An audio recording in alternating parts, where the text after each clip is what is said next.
Según datos del Banco Mundial, el año pasado en todo el mundo se produjo alrededor de 71.920.000 millones de dólares, una cifra que algunos de nuestros diputados no sabrían leer. A pesar de esas cifras, en el mundo todos los días un aproximado de 1.000 millones de personas subsisten con menos de $1.25. Podría argumentarse que todo lo que se produce en un año no alcanza para satisfacer las necesidades de todas las personas. Pero no es cierto. La población mundial solo asciende a un poco más de 7.000 millones de personas. Eso nos indica que el modelo de reparto de riqueza no está funcionando. O quizás sí funciona, pero solo para algunos.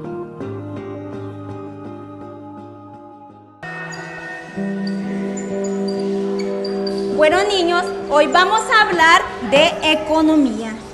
Cuando hablamos de economía, ¿qué es lo que se les viene a la mente? Dinero, maestra. Tarjetas de crédito. Bancos. Muy bien, pero la economía no solo es eso.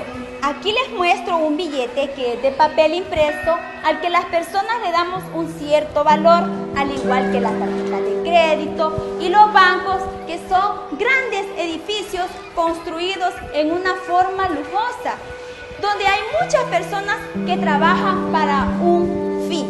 Y el fin es ganar un salario y para los del banco es obtener más ganancias. Señor, ¿y entonces qué es la economía? La economía trata de las relaciones de la compra y venta de bienes y servicios. A esto se le conoce como mercado. Asimismo, en economía intervienen los factores de producción, que son todos aquellos elementos que sirven para la elaboración de los bienes y los servicios.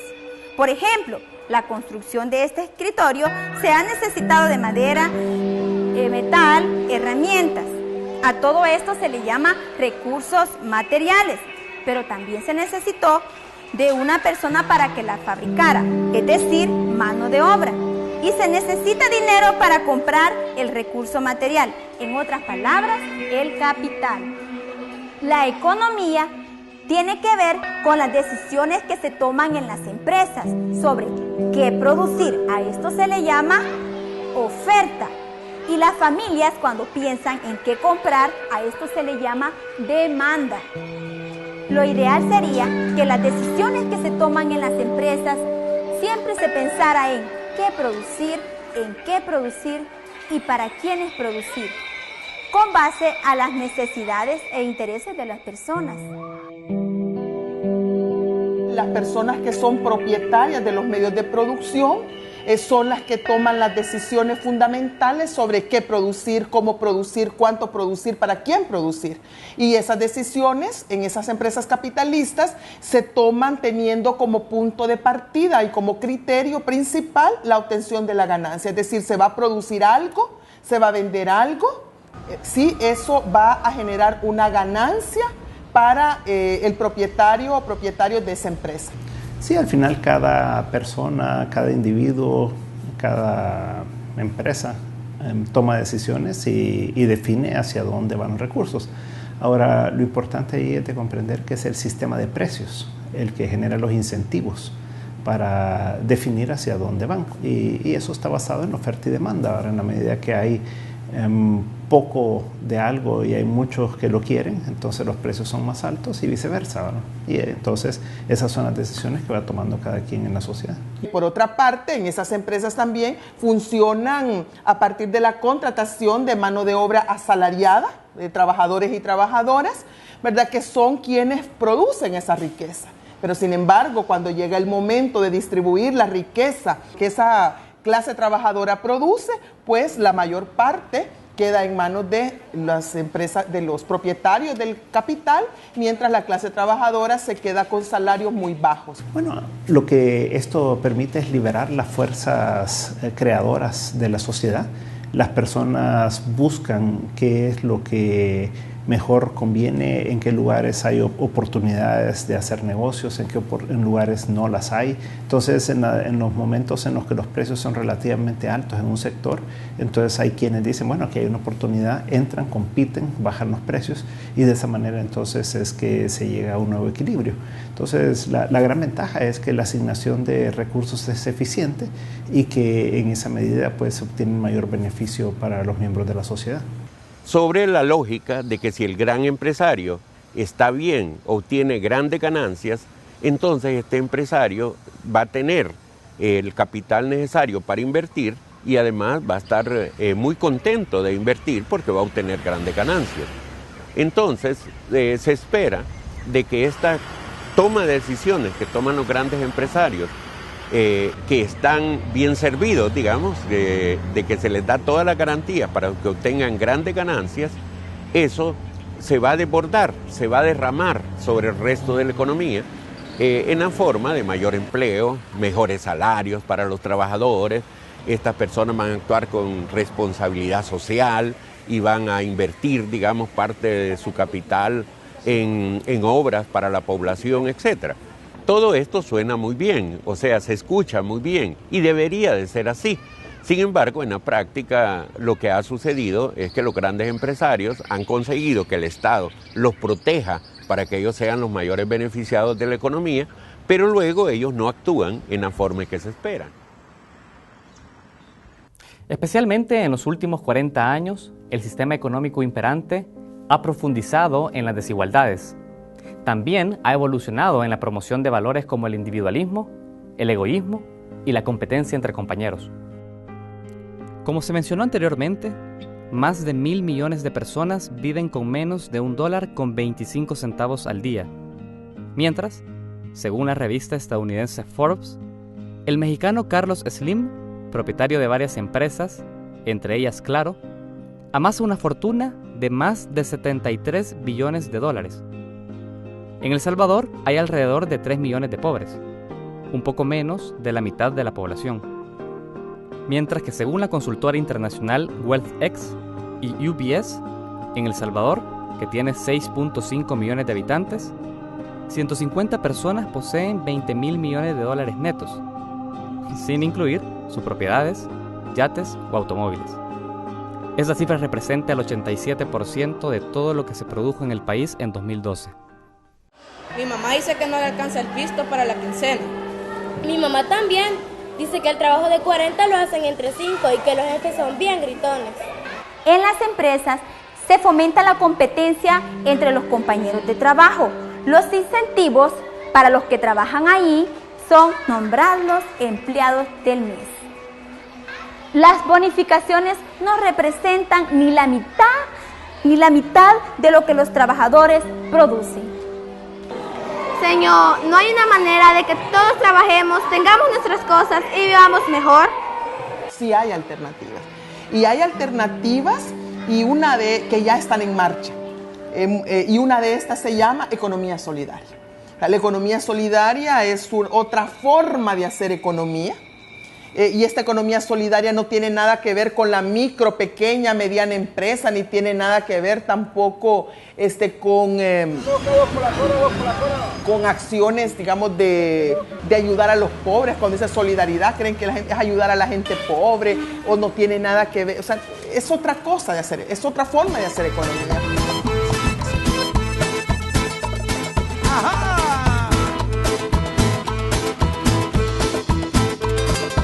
¿Cómo calienta el barrio? ¡Hierve!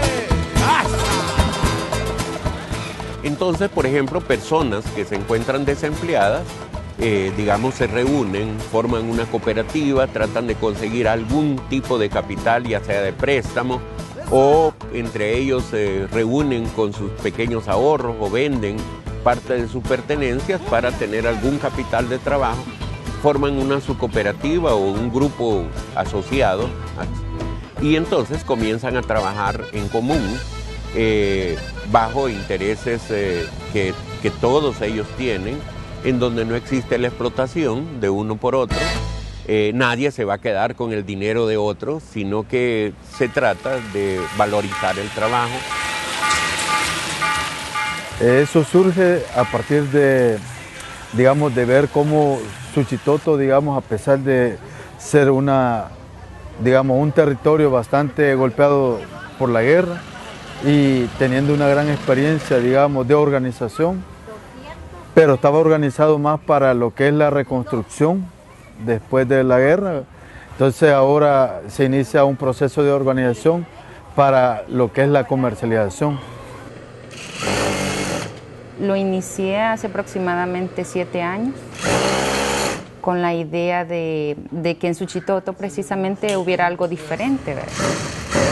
Por ejemplo, de mostrarle a la gente y al mundo también que con el añil se puede hacer cosas diferentes. Aparte, también aprovechando la historia que hay en Suchitoto del añil, ¿verdad? La historia del Salvador. Llenas tu solicitud de crédito, ¿verdad? El crédito se te otorga una parte en dólares y una parte en UDIs. Lo que vos vas a hacer es que con esos dólares vas a comprar lo que no hay localmente. Y lo que vas a utilizar en UDI es lo que puedes encontrar localmente. De tal suerte de que la economía se dinamiza al meter esos UDI en el sistema con la misma gente. Después de un diagnóstico general de la economía de Suchitoto, que aparece Suchitoto con una economía muy baja, prácticamente una economía en decadencia, en la cual sus principales productos iban fuera del municipio y por lo tanto los compradores, el consumidor también iba fuera a traer sus productos. A mí me llegaron con la invitación hace quizás 5 años más o menos y me pareció muy buena oportunidad, una buena oportunidad para los artesanos, los agricultores, las tiendas pequeñas de esta zona, ¿verdad? En general, o sea, todos nos beneficiaríamos de este proyecto y me pareció muy buena idea. Mis papayas antes se las llevaba el intermediario, mi jamaica se la llevaba el intermediario, había que venderla, no había las condiciones de comercialización.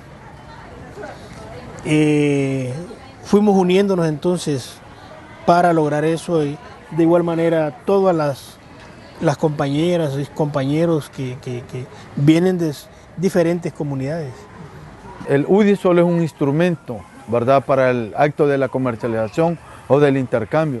En realidad va más allá de la moneda del simple vale, porque el simple vale pues es un papel y ya, ¿verdad? Pero esto mueve corazones, mueve sentimientos, emociones en la gente y finalmente se decidió algo alternativo al dólar, ¿verdad?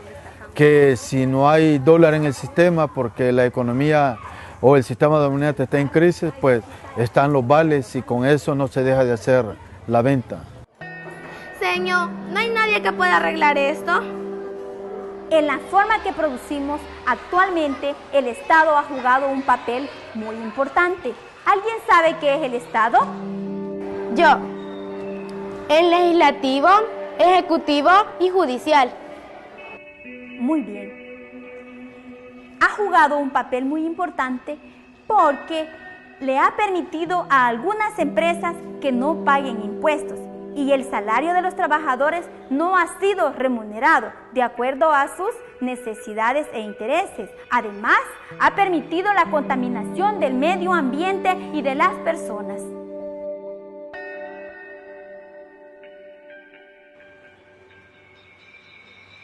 Los teóricos del actual sistema de mercado achacan la mayoría de sus males no al propio mercado, sino a la injerencia de los estados en el mismo. Ese no es un problema del sistema, ¿verdad? Es un problema grave. O sea, en el mundo el desempleo es un problema grave. Y el desempleo viene por la intervención del Estado generalmente.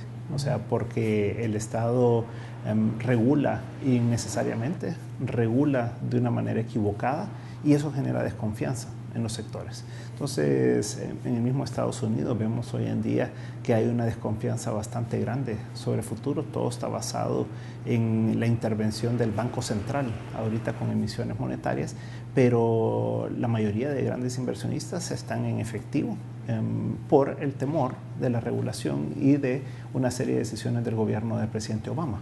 Por ejemplo, en el caso de la economía salvadoreña, los empresarios obtienen grandes ganancias protegidos por el Estado, en el caso de El Salvador, pero sus capitales los exportan a otros países. Y entonces allá es donde están los capitales salvadoreños, no están en El Salvador.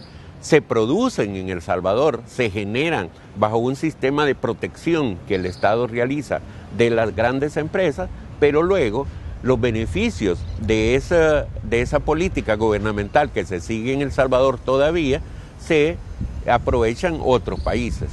El Estado ha jugado un papel importante para beneficiar a algunas empresas, para que no paguen impuestos, para pagar salarios que no corresponden con las necesidades de sus trabajadores, y ha dado permiso a algunas empresas para contaminar el medio ambiente y la salud de las personas.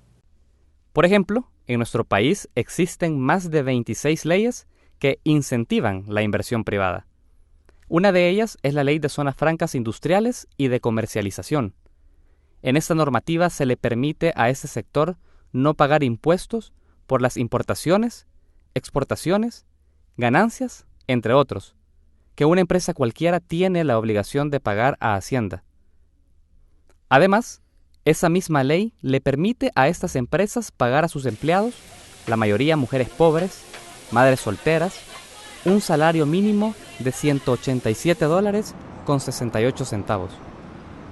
Con respecto a la contaminación del medio ambiente y la salud de las personas, en nuestro país, por ejemplo, la fábrica de baterías Record contaminó con plomo a cerca de 3.500 personas en el cantón Sitio del Niño de San Juan Opico, en el departamento de La Libertad. El actual modelo de producción no contempla que los recursos naturales no son infinitos, es decir, que se están acabando el agua, los bosques, además de contaminar el aire. Solo en nuestro país, según datos del Ministerio de Medio Ambiente y Recursos Naturales, no hay un solo litro de agua natural que se encuentre en excelente condición para el consumo humano. Deberíamos de tener esa cultura de mercado, ¿verdad? Porque, o sea, nuestro dinero quedaría acá, no se iría, nos beneficiaríamos todos, ¿verdad? Claro está de que no podemos comprar algunas cosas, ¿verdad?, que no están en la red. Pues necesitamos varias cosas, ¿verdad? Una de ellas es, por ejemplo, localmente hay productos que no se elaboran, que se requieren para la dinámica de la economía, ¿verdad? Entonces hay comunidades donde se les está enseñando a la gente a cómo producir sus propios jabones, cómo producir, digamos, sus diferentes productos para que de esa manera pues la gente no dependa de la gran empresa o de la grande fábrica, sino que se autoabastezca. Países como México, Ecuador, Honduras y Brasil han aprobado leyes que fomentan esta otra forma de hacer economía. En nuestro país son las comunidades las únicas que mantienen viva esta filosofía de la cooperación, la justicia, el trabajo y el respeto por el medio ambiente. Pero a pesar de estos esfuerzos, a estas comunidades les ha resultado difícil resistir a un mundo que le ha apostado a un modelo económico de casi 2 siglos de existir y que a la fecha no ha resuelto ninguno de sus problemas. Surge la crisis económica en el país y ante esa crisis es necesario crear alternativas. O sea, si no aguantamos y sin crear alternativas. Surgen entonces las iniciativas de economía solidaria como una respuesta ante la represión, diría, del sistema capitalista, que es su filosofía ganar, ganar, ganar, a costa de lo que sea, de aplastar al productor, Desde arriba no se va a hacer el cambio se va a hacer desde los territorios, se va a hacer desde abajo, desde la gente que está creando nuevas formas de vivir, nuevas formas de producir y al mismo tiempo está creando nuevas relaciones de poder.